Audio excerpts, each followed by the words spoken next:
BSc 12th English board copy. दोस्तों आपको कैसे क्या लिखना है मैं इन सब के बारे में आपको बताऊंगा। सबसे पहले आपको इस तरह की कॉपी मिलेगी। कॉपी के अंदर आपको क्रमांक नंबर दिए जाएंगे, उसके बाद में आपको यहाँ पर प्रश्न नंबर दिए जाएंगे। ठीक है प्यारे साथियों, इसके अंदर आपको कुछ भी नहीं करना, इसके अंदर सारा का सारा काम है वो एग्जामिनर करेगा जो आपको कॉपी चेक करेगा। आपकी शुरुआत होती है यहाँ से।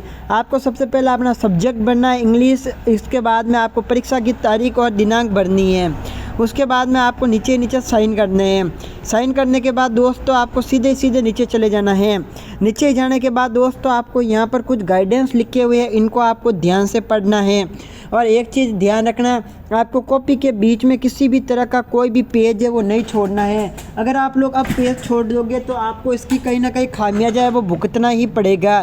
ठीक है प्यारे साथियों, आपको यहाँ पे नीचे चले जाना है। नीचे जाने के बाद देखिए इस बच्चे ने कैसे काम किया वो मैं आपको यहाँ पर बता रहा हूँ। सबसे पहले इसने हाईलाइट कर दिया सेक्शन ए, यहाँ पर ये कर रहा है। सेक्शन ए के अंदर जैसे आपको पता है पहला क्वेश्चन था तो पहला क्वेश्चन करके क्वेश्चन ए करके लिख लिया। जैसे इसको क्वेश्चन ए करके डॉट लगा दिया। क्वेश्चन ए का पहले में बी था, दूसरे में ए था, तीसरे में बी था, ऐसे करके इसने डायरेक्ट ही आंसर करना शुरू कर दिए। चौथे में डी था, डी के अंदर कौन सा ऑप्शन था वो यहाँ पर लिख लिया। पाँचवें के अंदर ये था, छठे के अंदर ये था।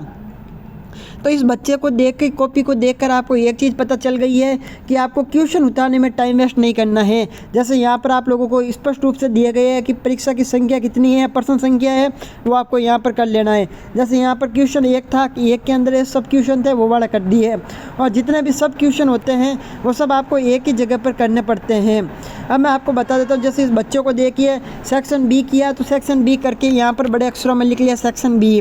सेक्शन बी करने के बाद जैसे क्वेश्चन था तीसरा लेटर का था तो यहाँ पर इसने क्या लिखा, देखिए यहाँ पर आप बड़ी चीज़ देखिए, इसने लिखा PTO प्लीज़ टर्न ओवर, यानी कि सेक्शन बी देखने के लिए, लेटर देखने के लिए कृपया करके मेरी जो बुक है, नोटबुक है उसका पृष्ठ पलटिए। तो इसने देखिए लेटर एक ही पेज में लिखना है और आपको कोई कन्फ्यूजन नहीं लिखनी है। ठीक है, देखिए स्टेप बाई स्टेप लेटर लिखा है। ठीक है प्यारे साथियों, तो ऐसे करके आपको यहाँ पर काम करना है। और मैं आपको बता देता हूँ प्यारे साथियों, अगर आप कई बार ऐसा होता है जैसे यहाँ पर इस बच्चे ने किया है, काम करते करते पेपर भर गया तो आपको यहाँ पर लिख लेना PTO प्लीज़ टर्न ओवर, यानी कि हमारा कुछ क्वेश्चन का आंसर है वो अगले पेपर पर ही दिया गया है, आप इसको देखकर हमारे आंसर को जज मत कीजिए, इसका मतलब ये हुआ।